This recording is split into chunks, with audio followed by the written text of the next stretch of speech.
मैं आप सभी को 12th कक्षा में अच्छे अंकों से उत्तीर्ण होने पर अपनी ओर से शुभकामनाएँ देता हूँ। आप सभी जानते हैं कि 12th में स्टूडेंट्स कई प्रकार के सब्जेक्ट से लेकर के 12th को उत्तीर्ण करते हैं। कुछ स्टूडेंट साइंस लेते हैं, आर्ट्स लेते हैं, कॉमर्स लेते हैं और एक विषय एग्रीकल्चर का भी चलता है, जो कि 12th में होता है। जो एग्रीकल्चर के स्टूडेंट्स होते हैं, जिन्होंने 12th में एग्रीकल्चर पढ़ाई की हुई होती है, वो बीएससी ऑनर्स एग्रीकल्चर की पढ़ाई कर सकते हैं।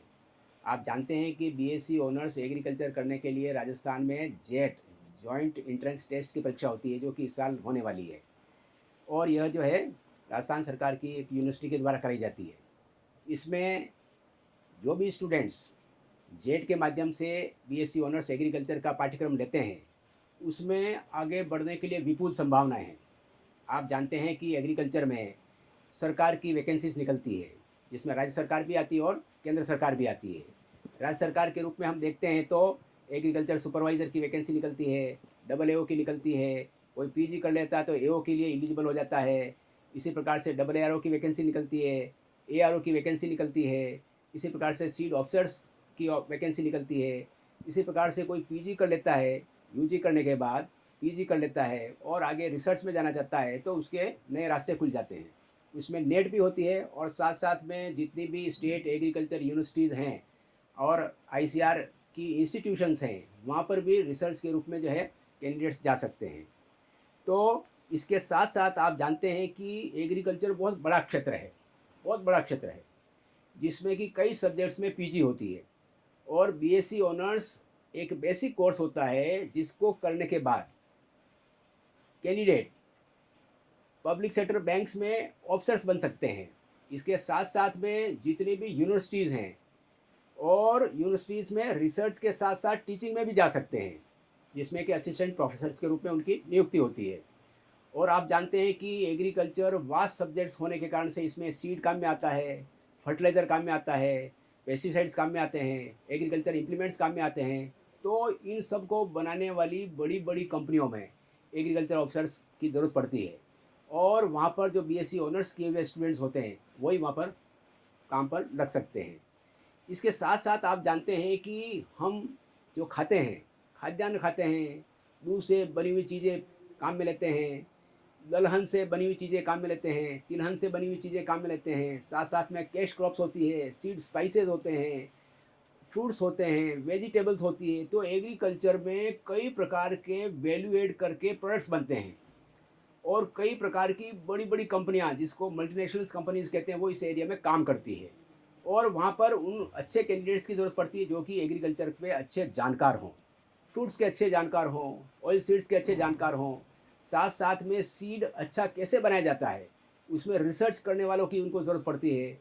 तो इसमें बड़ी बड़ी मल्टीनेशनल कंपनीज़ में, जो कि फर्टिलाइज़र से काम जुड़ी हुई है, सीड से जुड़ी हुई है, पेस्टिसाइड से जुड़ी हुई है या वाटर मैनेजमेंट से जुड़ी हुई है। आप जानते हैं कि राजस्थान में नहीं, पूरे भारत में प्रति व्यक्ति पानी की उपलब्धता कम होती जा रही है और पानी के कुशलतम उपयोग करने के लिए और विशेष रूप से खेती में पानी के कुशलतम उपयोग को बढ़ावा देने के लिए sprinkler irrigation, drip irrigation system, pipe irrigation system, कई प्रकार के सिस्टम्स काम कर रहे हैं और नई नई रिसर्च हो रही है।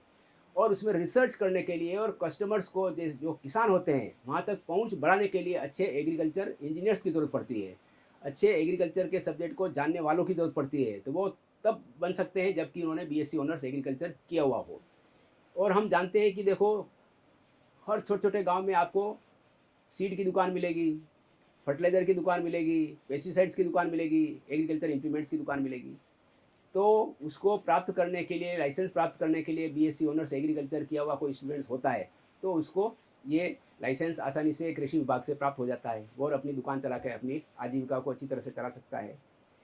ठीक इसी प्रकार से आप देखते हैं कि भारत कई प्रकार के कृषि उत्पादों का एक्सपोर्ट करता है और हर कंट्री की अपनी-अपनी रिक्वायरमेंट्स होती है कि उसमें अलग-अलग स्पेसिफिकेशंस होते हैं। इसमें पेस्टिसाइड रेज़िड्यू कितने होने चाहिए, दूसरी कोई चीज़ होती है तो उसमें कितनी होनी चाहिए, उसका रेगुलेशंस होता है वो किस प्रकार का होता है, उसकी जानकारी रखने के लिए ऐसे व्यक्तियों की ज़रूरत पड़ती है जो कि जानकारी भी रखते हों उन देशों में आयात होने वाले चीज़ों के बारे में, साथ-साथ में कृषि के बारे में उसको जानकारी हो। तो ऐसे व्यक्ति तब बन सकते हैं जबकि वो एग्रीकल्चर में बीएससी ऑनर्स एग्रीकल्चर हो। तो कहने का मतलब ये है कि बीएससी ऑनर्स का एग्रीकल्चर का किए हुए कैंडिडेट्स का निजी क्षेत्र में अपना खुद का बिजनेस चालू कर सकते हैं। खुद का बिजनेस चालू कर सकते हैं जिसमें कि आप वैल्यू ऐड करके तरह तरह के आइटम बना सकते हैं।